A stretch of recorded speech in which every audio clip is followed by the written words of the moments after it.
자, 오늘 말씀은 사도행전 9장 1절에서 22절의 말씀. 조금 긴데요. 같이 한번 읽겠습니다. 사도행전 9장 1절에서 22절의 말씀. 시작. 사울이 주의 제자들에 대하여 여전히 위협과 살기가 등등하여 대제사장에게 가서 다메섹 여러 회당에 가져갈 공문을 청하니 이는 만일 그 도를 따르는 사람을 만나면 남녀를 막론하고 결박하여 예루살렘으로 잡아오려 함이라. 사울이 길을 가다가 다메섹에 가까이 이르더니 호련히 하늘로부터 빛이 그를 둘러 비추는지라. 땅에 엎드려져 들음에 소리가 있어 이르시되 사울아 사울아 내가 어찌하여 나를 박해하느냐 하시거늘 대답하되 주여 누구시니까 이르시되 나는 내가 박해하는 예수라. 너는 일어나 시내로 들어가라. 내가 행할 것을 내게 이를 자가 있으리라 하시니 같이 가던 사람들은 소리만 듣고 아무도 보지 못하여 말을 못하고 서 있더라. 사울이 땅에서 일어나 눈을 떴으나 아무것도 보지 못하고 사람의 손에 끌려 다메섹으로 들어가서 사흘 동안 보지 못하고 먹지도 마시지도 아니하니라. 그때 다메섹에 아나니아라는 제자가 있더니 주께서 환상 중에 불러 이르시되 아나니아야 하시거늘 대답하되 주여 내가 여기 있나이다 하니 주께서 이르시되 일어나 집가라는 거리로 가서 유다의 집에서 다섯 사람 사울이라는 사람을 찾으라. 그가 기도하는 중이니라. 그가 아나니아라는 사람이 들어와서 자기에게 안수하여 다시 보게 하는 것을 보았느니라 하시거늘 아나니아가 대답하되 주여 이 사람에 대하여 내가 여러 사람에게 듣사온즉 그가 예루살렘에서 주의 성도에게 적지 않은 해를 끼쳤다 하더니 여기서도 주의 이름을 부르는 모든 사람을 결박할 권한을 대제사장들에게서 받았나이다 하거늘 주께서 이르시되 가라. 이 사람은 내 이름을 이방인과 임금들과 이스라엘 자손에게 전하기 위하여 택한 나의 그릇이라. 그가 내 이름을 위하여 얼마나 고난을 받아야 할 것을 내가 그에게 보이리라 하시니 아나니아가 떠나 그 집에 들어가서 그에게 안수하여 이르되 형제 사울아 주 곧 내가 오는 길에서 나타나셨던 예수께서 나를 보내어 너로 다시 보게 하시고 성령으로 충만하게 하신다 하니 즉시 사울의 눈에서 비늘 같은 것이 벗어져 다시 보게 된지라. 일어나 세례를 받고 음식을 먹음에 강건하여 지니라. 사울이 다메섹에 있는 제자들과 함께 며칠 있을새 즉시로 각 회당에서 예수가 하나님의 아들이심을 전파하니 듣는 사람이 다 놀라 마르되 이 사람이 예루살렘에서 이 이름을 부르는 사람을 멸하렸던 자가 아니냐. 여기 온 것도 그들을 결박하여 대제사장들에게 끌어가고자 함이 아니냐 하더라. 사울은 힘을 더 얻어 예수를 그리스도라 증언하여 다메섹에 사는 유대인들을 당혹하게 하니라. 아멘. 사울의 회심이라는 제목으로 말씀을 나누겠습니다. 기도합니다. 하나님 감사합니다. 우리의 생명이 되시는 주님, 주님의 거룩한 말씀 앞에 나왔습니다. 이 말씀 가운데 하나님의 은혜가 우리 심령 가운데 풍성하게 임하여 주시옵시고 말씀을 통해서 우리의 삶이 변화가 되고 정말 은혜가 충만한 삶이 되게 하여 주옵소서. 이 시간 모든 시간이 하나님께 영광이 되는 시간이 되게 하여 주옵소서. 감사드리며 우리 주 예수 그리스도 이름으로 기도합니다. 아멘. 초대교회 7 집사, 우리 지난주에 말씀을 나눴었죠. 7 집사 중에 한 명인 스데반이 성령 충만한 가운데 담대하게 하나님의 나라를 선포를 했습니다. 그러자 이를 탐탁지 않게 여겼던 사람들이 스데반을 잡아서 끌고 가 돌로 쳐 죽였습니다. 이때 그 자리에 있었던 바리새인 사울, 이 광경을 지켜봤습니다. 그리고 스데반이 이렇게 죽는 것을 당연하게 생각했습니다. 사울이 직접 돌을 던져서 스데반을 죽이지는 않았겠지만은 이렇게 함으로써 이들의 살인에 간접적으로 가담했습니다.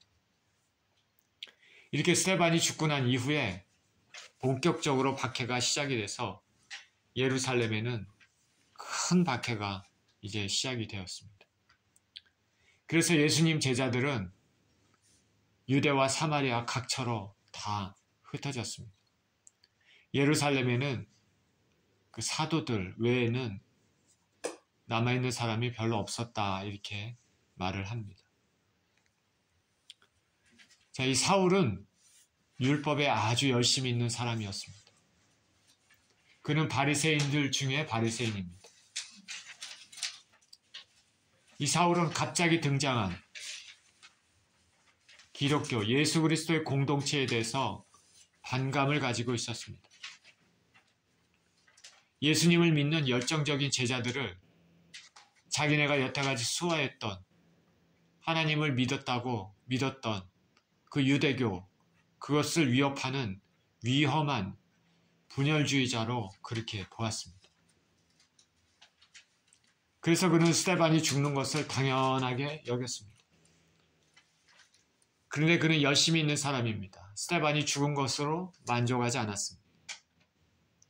다른 예수님 믿는 제자들도 체포를 해서 아예 그 뿌리채, 예수 믿는 사람들을 뿌리채 뽑고자 했습니다.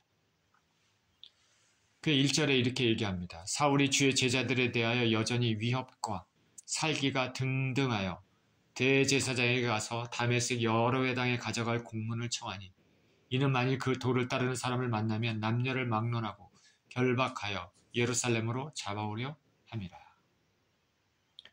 사도 바울이 아니죠. 사울이죠. 사울은 살기 등등한 눈으로 대제사장에게 갔습니다. 저 위쪽, 지금 현재는 예루살렘이지만 저 위쪽 다메섹, 예루살렘에서 약 230km 떨어진 곳에 가는데 거기 회당에 가져갈 공문을 써주셔서 그곳에 예수 믿는 사람들을 모두 결박해서 예루살렘으로 잡아오게 해주십시오. 대제사장들에게 가서 그런 요청을 했습니다. 예루살렘이 예수님 믿는 그 핍박의 중심지라는 걸 알 수 있죠. 사울은 앞장서서 기독교를 박해하는 일을 하고 있습니다. 예수님 당시에 열심당이라는 것이 있습니다. 지열론, 열심당. 열심당이라는 것은 유대의 독립을 위해서 무력까지도, 전쟁까지도 불사하겠다 하는 그런 그룹, 집단입니다. 예수님 제자 중에 한 사람, 열심당 시몬이라고 있지 않습니까? 시몬도 사실 그런 사람이었습니다. 열심당이죠. 이들은 유대의 독립을 위해서 아주 무력도 사용하겠다. 원래 그런 마음을 가지고 있었던 사람들입니다. 사울은 그런 열심당원은 아닙니다. 그렇지만 그는 열심당원 같은 열정을, 어떻게 보면 열심당원보다 더한 열정을 가지고 있었는데 그것은 율법을 지키는데 목숨을 걸었다는 것입니다. 자기네 유대교를 정말 지키는데 목숨을 걸은 사람입니다. 그래서 이에 반하는 사람들에게 폭력을 사용해서라도 처벌하려고 열심을 가졌습니다. 그래서 대제사장에게 공문을 써주셔서 먼 지방에 저 멀리 다메섹까지 가서 남녀모론하고 예수 믿는 자를 잡아서 예루살렘까지 끌고 오고자 하는 것입니다. 사울은 살기와 위협, 등등하다 얘기합니다. 여기 등등하다, 한국말로 등등하다고 표현됐는데 이거는 헬라어 원어로 얘기하면 말이 호흡하는 그런 의미를 가지고 있습니다. 말이 흥분하면서 호흡할 때 어떤 소리 냅니까? 휘잉, 씩씩 소리 내잖아요. 굉장히 거칠고 강합니다.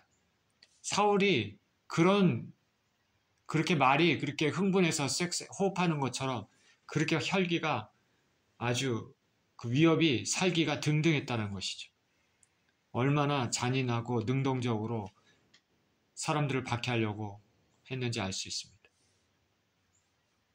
사도 바울은 하나님의 율법에 매우 열심인 사람이었습니다. 그것이 하나님을 섬기는 것이라 생각했던 것이죠. 그런데 그 율법의 핵심인 인간 사랑과 긍휼을 실천하지 않는 것이죠. 하나님이 주시는 의를 모르고 자신의 의만 세우려고 애쓰는 모습입니다. 우리가 성실하고 열심히 있는 것은 참 좋지만 그 열심의 방향이 잘못되면 위험한 결과를 가져옵니다. 교회에서도 하나님의 뜻을 묻지 않고 하는 열심이면 잘못하면 많은 사람들에게 상처를 줄 수 있습니다. 그리고 죄를 가져올 수도 있는 것이죠. 저와 여러분은 무엇을 하든지 먼저 기도하고 행해야 될 것입니다. 사울은 우리 주 예수님을 통해서 은혜를 통해 하나님께 가까이 가는 것을 이 당시 알지 못했습니다. 눈이 가려진 것이죠.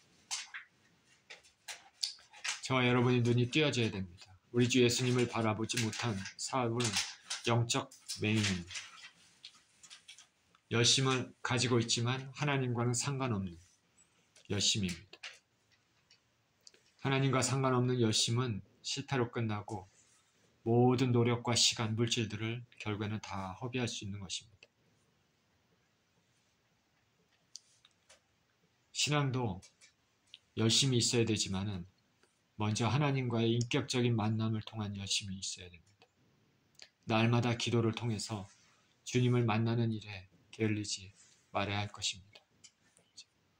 우리가 믿는 신앙은 뭐냐면 지식이 아닙니다.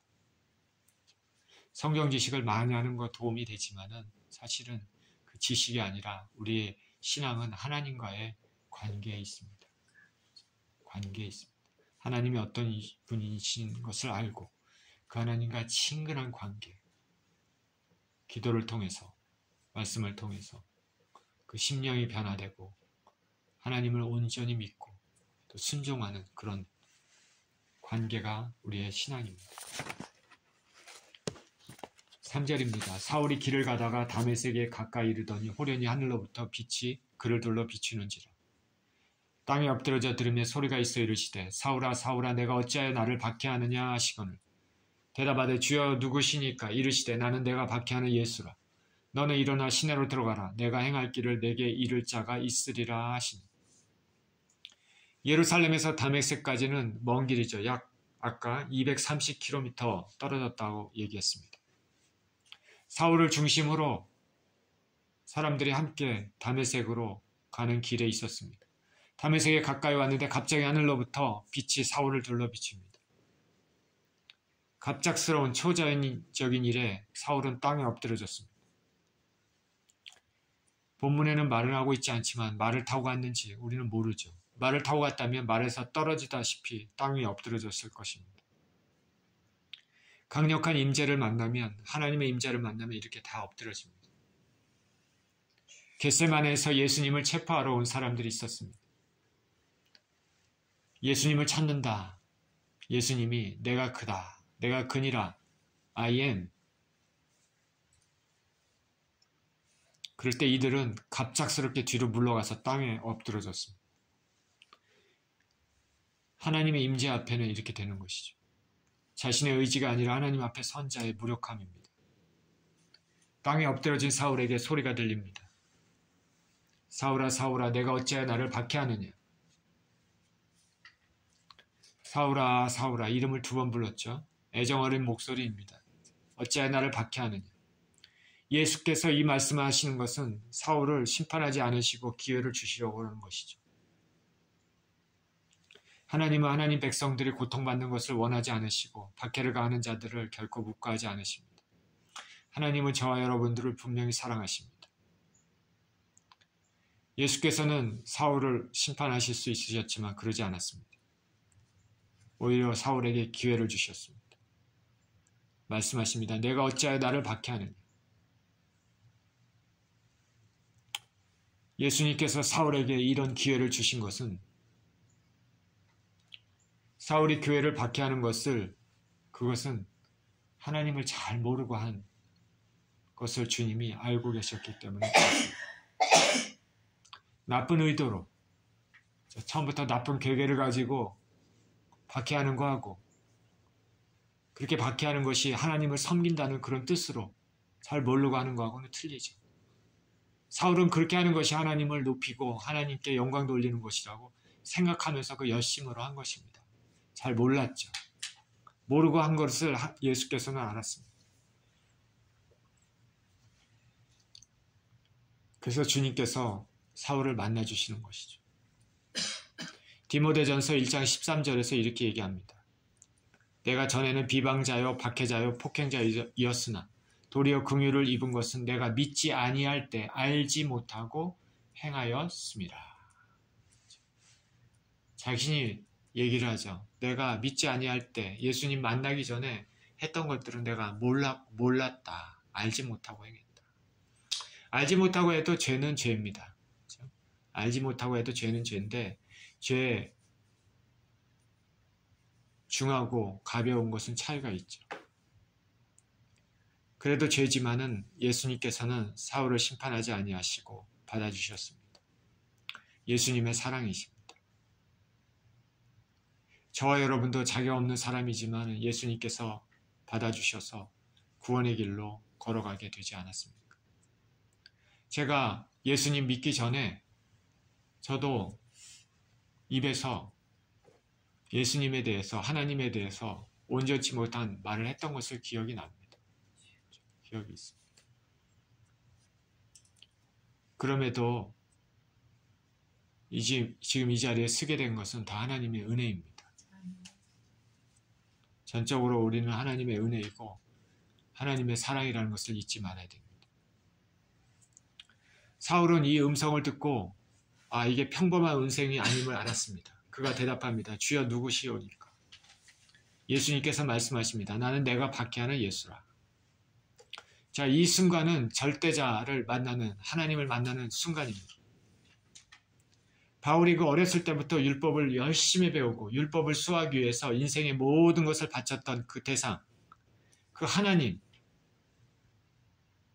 배움으로만 알았던 그 하나님을 이제 직접 만나는 그 순간입니다. 인격적으로 만나는 순간입니다. 하나님에 대해서 이렇게 배우고 이렇게 들어왔던 것들. 그렇지만 지금 이 순간은 그 하나님을 만나는 순간입니다. 글로만 알고 배웠던 조상 때부터 섬겨왔던 그 하나님, 직접 체험하지 않아 멀리 계셨던 그 하나님을 이제 직접적으로 가까이서 인격적으로 만나는 순간입니다. 저와 여러분도 이런 만남의 순간이 있을 줄 믿습니다. 인간은 무지하고 눈이 가려워져 있어서 어떤 큰 경험을 하지 않으면 하나님께 가까이 가기가 쉽지 않습니다. 그래서 하나님은 지금도 사람들을 처음으로 만나주실 때 이러한 놀라운 경험들을 주시는 경우는 종종 듣습니다. 인간은 완악하기 때문에 하나님 앞에 나가고 예수님 믿는 것이 쉽지 않죠. 하나님께서 그를 자녀로 삼아주시기를 원하셨다면 강력한 임재를 통해서 만나게 해주시는 거죠. 깨닫게 해주시는 거죠. 하나님은 한 사람을 살리기 위해, 한 영혼을 살리기 위해 한 사람의 영혼을 하나님의 진정한 사람으로 빚어지기 위해 어떨 때는 삶의 막다른 골목까지 가도록 허락하시는 경우가 있습니다. 우리는 어떠한 상황이든 그 상황을 통해 하나님께 가까이 가고 하나님 만나게 된다면 그것이 놀라운 은혜임을 기억해야 됩니다. 사울은 그 하나님을 만났습니다. 예수님은 사울에게 나는 내가 박해하는 예수다.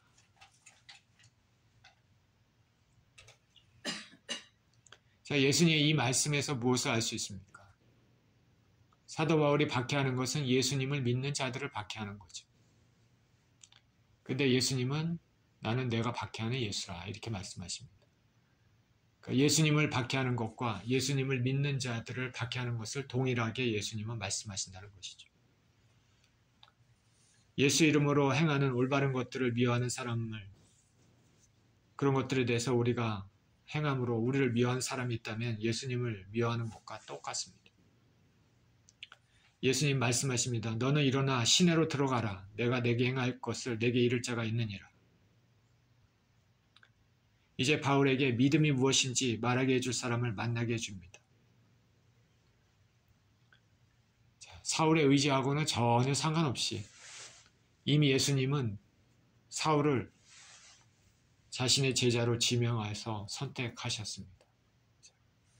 사울이 내가 예수님의 제자가 되겠습니다. 그렇지 않습니다.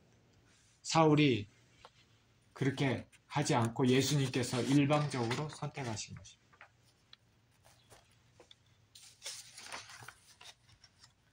7절에 같이 가던 사람들은 소리만 듣고 아무도 보지 못하여 말을 못하고 서 있더라. 사울이 땅에서 일어나 눈을 떴으나 아무것도 보지 못하고 사람의 손에 끌려 다메섹으로 들어가서 사흘 동안 보지 못하고 먹지도 마시지도 아니하니라.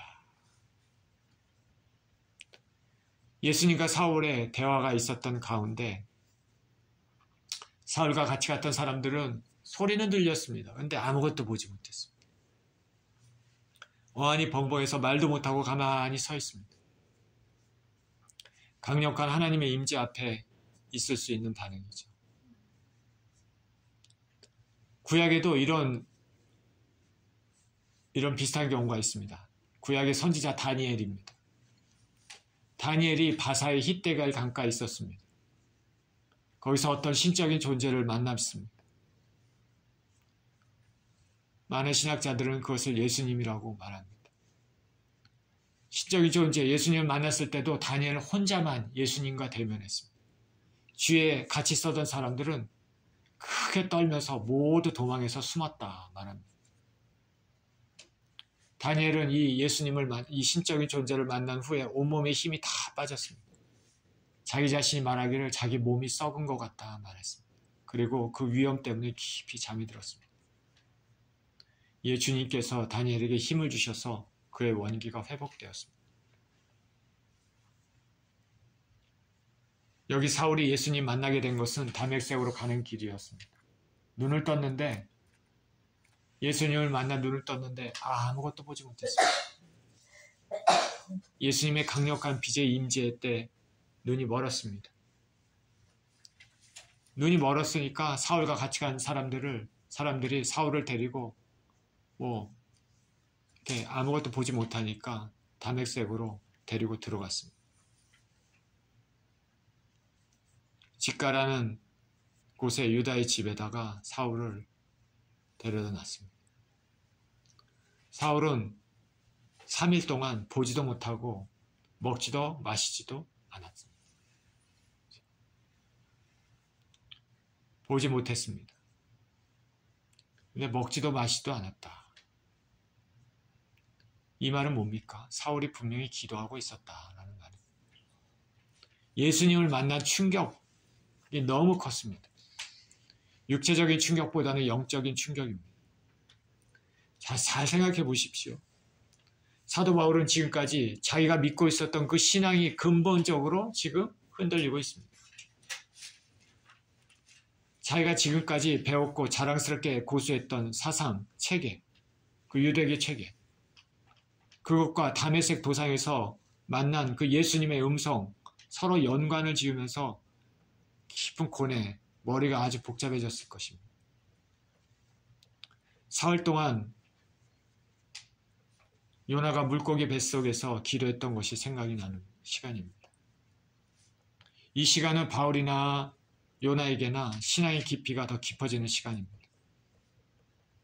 사울은 예수님과의 만남, 예수님의 그 음성, 그것을 통해서 자기가 지금까지 가져왔던 그 신앙을 구약과 연결해서 재해석을 해야 됩니다. 그러니까 머리가 복잡하죠. 어떻게 해야 되나?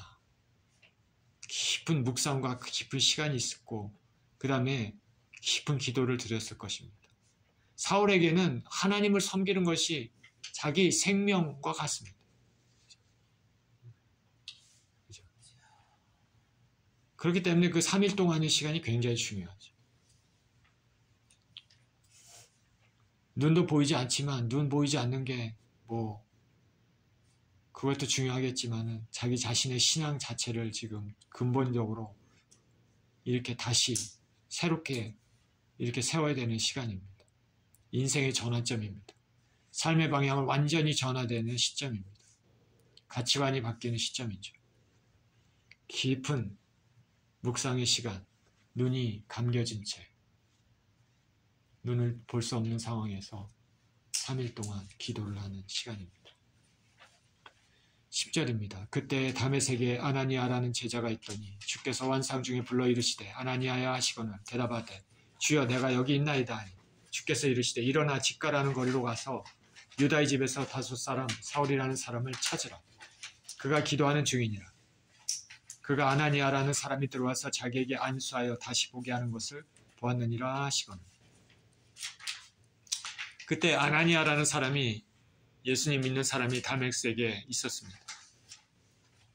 예수님께서 환상 가운데 그에게 말씀하십니다. 아나니아야. 아나니아는 즉시 주님의 음성임을 알아차렸습니다. 제가 여기 있습니다. 하나님이 사무엘 부르는 거하고 비슷하죠. 예수님께서 말씀하십니다. 직가라는 거리에서 유다의 집에 있는 사울을 찾으라. 그가 기도하고 있다. 아나니아라는 사람이 들어와서 자신에게 안수하여 다시 보게 되는 것을 보았느니라. 사도 바울이 하나님 앞에 기도할 때 하나님께서 환상을 보여주셔서 아나니아라는 사람이 자신에게 와서 기도할 때 자신 눈이 낫는 것을 그 환상으로 보여주었습니다. 하나님께서 사울에게 보여준 것이죠. 그 말씀을 하나님께서 이 아나니아에게 얘기를 하는 겁니다. 너가 가서 사울을 찾아 안수하여라.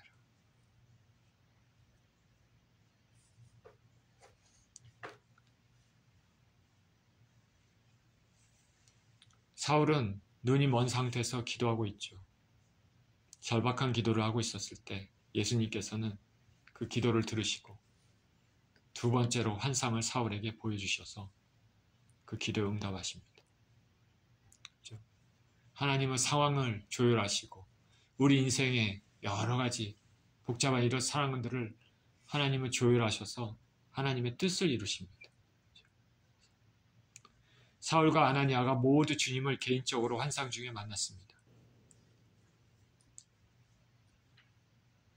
사울은 기도 중에 하나님께서 자신에게 은혜를 베풀 것을 알게 됐고 아나니아는 그 사울에게 은혜를 베풀기 위해 하나님께서 아나니아를 부르셔서 환상 중에 부르셔서 사울에게 가라고 말씀하십니다. 저와 여러분들은 주님이 필요하죠. 이렇게 환상 중에, 이렇게 삶 중에 우리의 모든 것들을 엮으셔서 우리를 주님의 사람으로 빚으시고 당신의 뜻을 이루시는 것이 하나님이십니다. 주님의 함께하심, 은혜 주심이 저와 여러분 삶 가운데 풍성하시기를 축원드립니다. 13절에 아나니아가 대답하되 주여 이 사람에 대하여 내가 여러 사람에게 듣사온즉 그가 예루살렘에서 주의 성도에게 적지 않은 해를 끼쳤다 하더니 여기서도 주의 이름을 부르는 모든 사람을 결박할 권한을 대제사장에서 받았나이다 하거늘 주께서 이르시되 가라 이 사람은 내 이름을 이방인과 임금들과 이스라엘 자손에게 전하기 위하여 택한 나의 그릇이라 그가 내 이름을 위하여 얼마나 고난을 받아야 할 것을 내가 그에게 보이리라 하시니 예수님께서 아나니아에게 사울을 찾아서 안수하라 했더니 아나니아가 말합니다. 주님, 이 사람에 대해서 여러 사람에게 들은 말은 예루살렘에서도 성도들에게 많은 해를 끼쳤고 여기도 성도들을 결박하려고 대제사장에서 권한을 받아 왔습니다. 이 아나니아가 많은 사람에게 들었다라는 말은 뭐냐면 사울이 이미 악명이 높았다라는 말이죠. 예수 믿는 사람들 중에 사울이라는 이름이 악명이 높았습니다. 잘 알려진 것이죠. 얼마나 많은 사람에게 해를 끼쳤나. 사울은 그렇게 불같은 열심을 가진 사람이었습니다. 잘못된 열심이죠. 하나님의 마음을 제대로 알지 못한 방향이 틀린 열심입니다. 자, 아나니아가 이렇게 얘기했더니 하나님께서는 말씀하십니다. 예수님께서 말씀하십니다. 구구절절히 사울은 괜찮으니까 걱정 말고 가봐라. 이렇게 말씀하지 않으셨습니다. 이렇다 저렇다 말씀하지 않으시고 그냥 직접적으로 가라 말씀하십니다. 이 사람은 내 이름과 이방인과 임금들과 이스라엘 자손에게 전하기 위해 택한 나의 그릇이다. 그가 내 이름을 위하여 많은 고난을 받아야 할 것을 그에게 보이리라. 주님께서 하신 이 말씀은 많은 의미를 가지고 있습니다. 먼저는 앞으로 사울이 어떤 사람이 될 것을 말씀하시는 것이죠. 한 사람의 미래에 대해서 주님께서 말씀하시는 것입니다. 한 사람의 미래를, 먼 미래를 주님께서는 미리 아시고 보시고 말씀하시고 보여주시고, 그렇기 때문에 하나님 아니십니까? 자, 이 말씀에서 우리가 알 수 있는 것은 주님은 저와 여러분의 미래도 이미 알고 계신다는 것이죠. 우리가 이 땅을 어떻게 살아가야 될지도 알고 가시고, 우리의 마지막 모습이 어떤 것이 될 것도 주님은 다 알고 계십니다. 그러니 우리는 항상 겸손해야 되죠. 주께서 우리를 조종하지는 않으시지만 우리의 삶의 모든 것들, 우리가 앞으로 무엇을 선택할지도 알고 계십니다.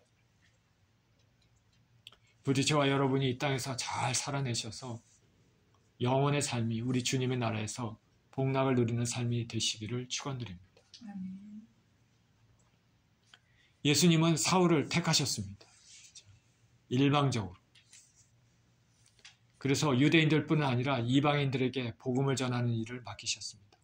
높고 낮은 모든 사람에게 복음을 전하는 자로 사울을 택하신 것입니다. 사울은 특히 이방인의 사도였습니다. 베드로는 유대인의 사도이죠. 사도는 특히 이방인의 사도입니다. 그리고 높고 낮은 사람, 아그리빠 왕이나 로마의 황제 앞에서도 복음을 전했습니다. 로마의 네로에게도 복음을 전하지 않았을까 생각이 듭니다. 지금도 예수님은 시대를 따라서 사람들을 택하십니다. 인류 역사를 통해서 각 시대마다, 각 때마다 하나님께서 사람들을 택하셔서 당신의 일을 하는데 사용하셨습니다.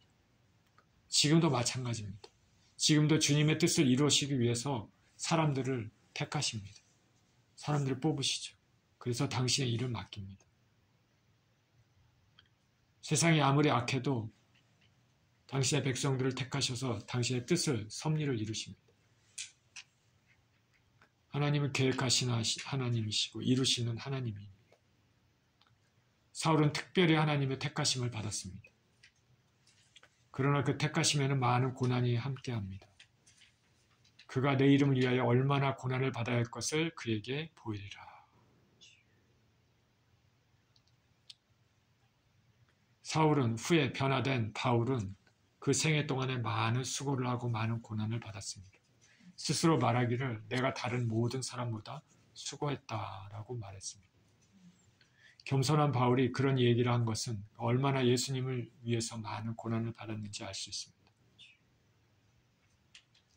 예수님께서도 나를 따르려면 자기를 부인하고 자기 십자가를 지고 나를 쫓을 것이니라 말씀하셨습니다. 주님을 진정으로 만나면, 복음을 알게 되면 삶이 완전히 바뀔 것입니다. 이전에는 주저했던 그런 것도, 고난도 예수님을 위해서 달게 받겠다 다짐합니다. 성경에는 맡은 사람에게 요구할 것은 충성이라고 했는데 영광스러운 그 직분은 고난도 함께합니다. 그러나 그 고난은 고난 이상으로 큰 은혜, 보상이 있습니다. 17절입니다. 아나니아가 떠나 그 집에 들어가서 그에게 안수하여 이르되 형제 사울아, 주 곧 내가 오는 길에서 나타나셨던 예수께서 나를 보내어 너로 다시 보게 하시고 성령으로 충만하게 하신다 하니 즉시 사울의 눈에서 비늘 같은 것이 벗어져 다시 보게 된지라. 일어나 세례를 받고 음식을 먹음에 강건하여 지니라. 사울이 다메섹에 있는 제자들과 함께 며칠 있을세. 아나니아는 주님의 음성을 듣고 즉시 순종해서 유다의 집 사울을 찾았습니다. 이 사울이라는 사람을 생각해보면 두려움이 있겠죠. 그러나 주님의 음성을 듣고 담대하게 갔습니다. 그리고 안수합니다. 기도합니다. 형제 사울아, 예수께서 나를 보내어 너를 다시 보게 하시고 성령으로 충만하게 하신다. 그렇게 기도하자마자 사울의 눈에서 비늘 같은 것이 벗겨져서 다시 보게 됐습니다. 아나니아는 사울을 갖다가 뭐라고 얘기하냐면 형제 사울 이렇게 얘기하죠. 형제 사울. 그 무서웠던 사울이 이제는 형제가 된 것입니다. 예수님 안에서 하나님 나라의 인원으로 인정하는 것이죠.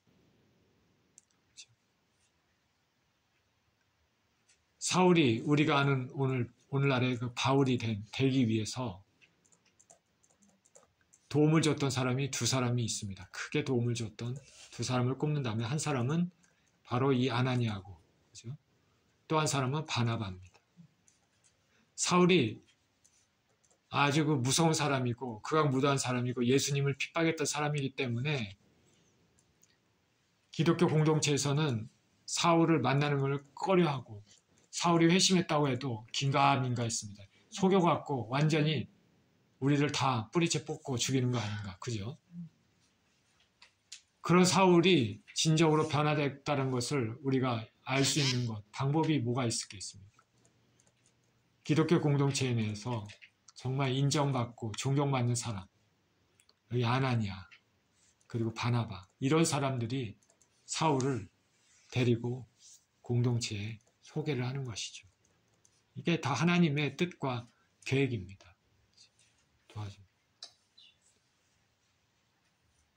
하나님이 쓰시기 위해서 다 예배 놓으신 것이죠. 예수님 능력으로 사울의 눈이 다시 띄어지게 됐습니다. 그리고 사울은 성령 충만함을 받았습니다. 지난주에 초대교회 7 집사를 선택하는 과정을 통해서 이 성령 충만함이 주도의 일꾼된 자격의 필수임을 말했는데, 사울이 이제 주님의 일을 감당해야 되는데 먼저 받아야 될 것이 성령 충만함입니다. 그래야지 모든 일에 예수 이름으로 그리고 능력이 나타납니다. 이제 사울의 눈이 띄어졌습니다.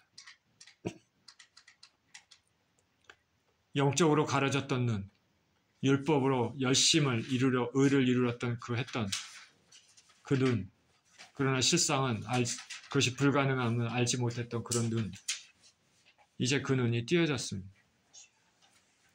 예수님의 은혜로 구원을 받게 되는 사실을, 이제 예수님을 믿음으로 의롭게 된다는 사실을 이제 점진적으로 알게 될 것입니다. 본문에서 사울이 주님을 만난 것은 어떻게 보면 처음에는 외적인 변화였다 생각할 수 있습니다. 처음의 변화. 이제 내적인 변화도 이제 서서히 이제 진행이 될 것입니다. 우리가 하나님을 처음 만났을 때 크게 한번 변화되죠. 외적으로 충격을 받고, 그 다음에 이제 시간이 지나면서 주님과의 교제를 통해서 내적으로 하나하나 조금씩 변화됩니다. 사울의 내적 변화가 빌립보서 3장에 이렇게 나와 있습니다.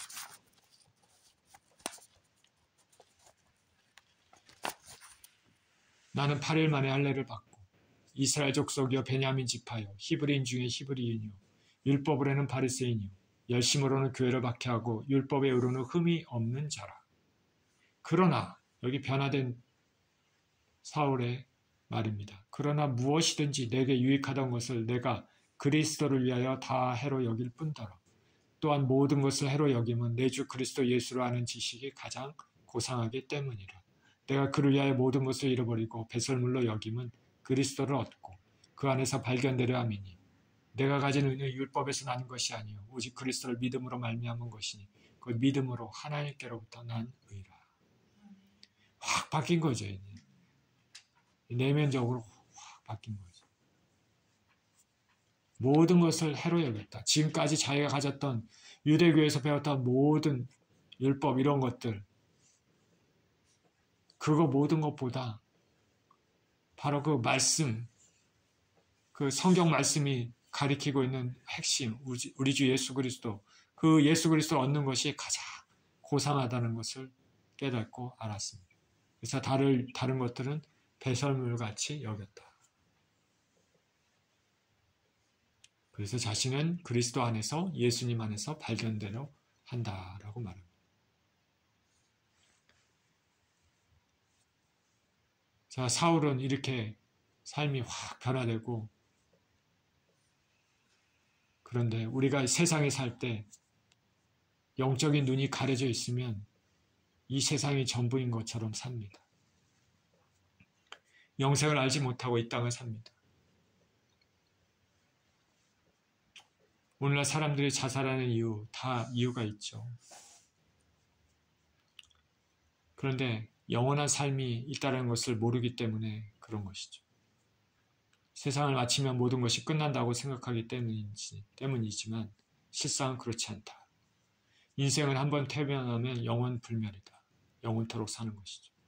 주님과 함께 영원토록 복락의 삶을 살든가 주님과 떨어져서 영원토록 심판의 고통에서 살던가 입니다. 우리는 영의 눈이 띄어져야 됩니다. 세상에 있는 많은 갈등도 사실은 이 사실을 모르기 때문에 생깁니다. 하나님이 살아계심을 진정으로 알고 그 두려움으로 하나님을 경외한다면 세상에는 결코 이런 부조리가 있을 수 없습니다. 갈등과 살인, 전쟁 등이 있을 수가 없습니다. 진정으로 안다면. 사울의 눈이 띄어졌습니다. 그래서 우리가 아는 기독교 역사상 가장 영향력을 끼친 인물, 바울이 됐습니다. 그는 즉시 세례를 받았습니다. 마음 가운데 이미 예수님을 믿었던 것을 공식적으로 사람들에게 선포하는 것이죠. 이제 그리스도인이 됐다라고 사람들에게 알리는 것입니다. 그리고 성령 충만함도 받았습니다. 3일 동안 음식도 먹지 못했는데 이제 음식도 먹습니다.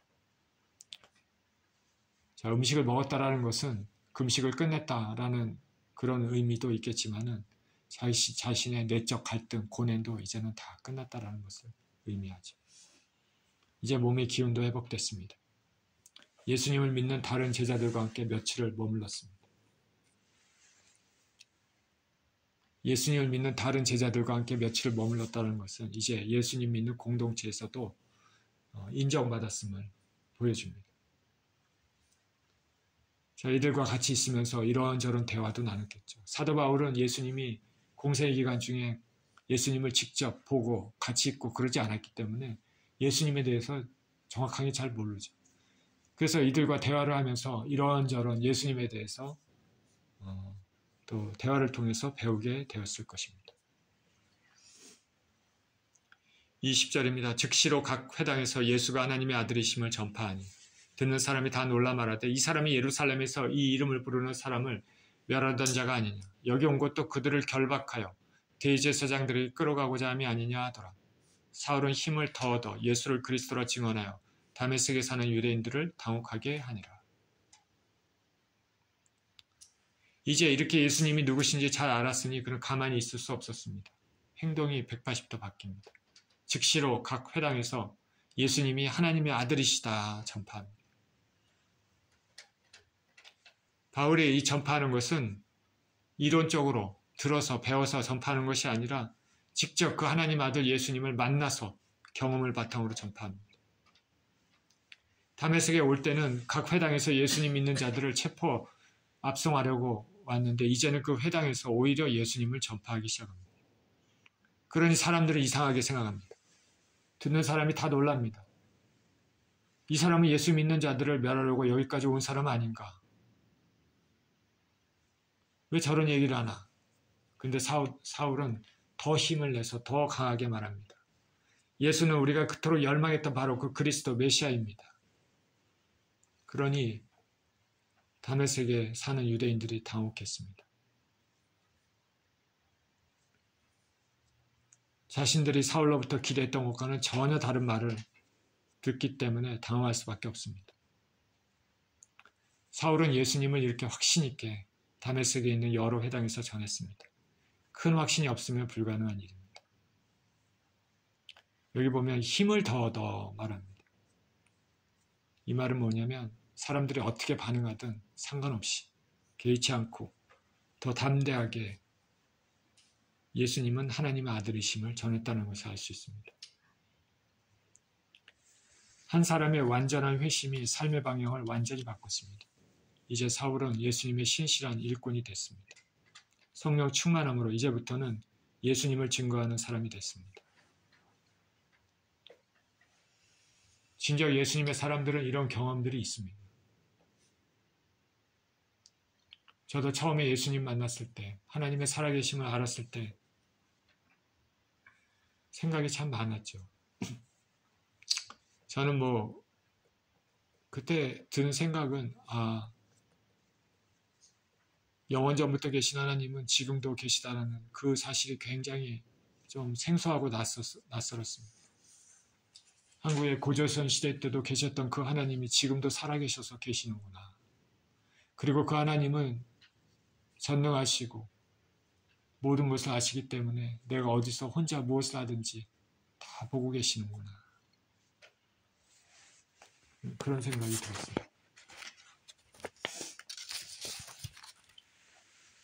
오늘 본문에서 사울의 인생은 길 위에서 전환점을 맞았습니다. 박해자의 길에서 이제 전도자의 길로 바뀌었습니다. 예수를 핍박했던 자에서 예수님을 전하는 자로 바뀌었습니다. 그리고 예수님을 전함으로 오히려 핍박받는 자가 됐습니다. 전에는 모든 것을 보면서도 주님을 보지 못했지만 이제 오직 주님만 바라보는 사람이 됐습니다.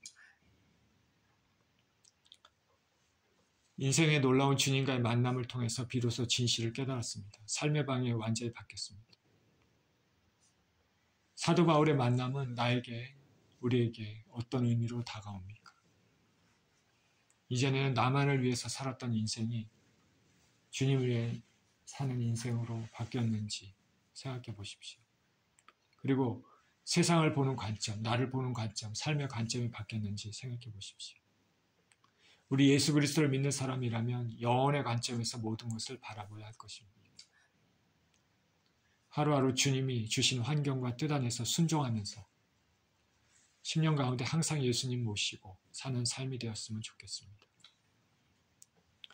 이런 삶을 사시는 저와 여러분 모두 되시기를 예수 그리스도 이름으로 축원드립니다. 아멘. 기도합니다. 하나님 감사합니다. 오늘 예수님을 핍박했던 사울을 만나주시고 용서해 주시고 그에게 놀라운 변화의 은혜를 주시며 이제 예수님을 위해서 살게 하시는 그 하나님의 섭리가 참으로 놀랍습니다.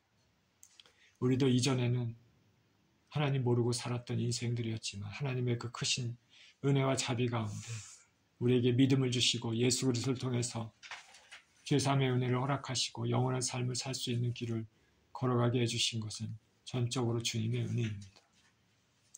하나님 아버지, 우리가 예수 믿는 자로서 우리의 삶의 가치관이 이제 확 바뀌고 우리의 예수님을 향한 마음과 영원한 삶에 대한 아버지 온전한 마음과 생각과 가치관을 가지고 인생을 살아갈 수 있도록 축복하여 주옵소서.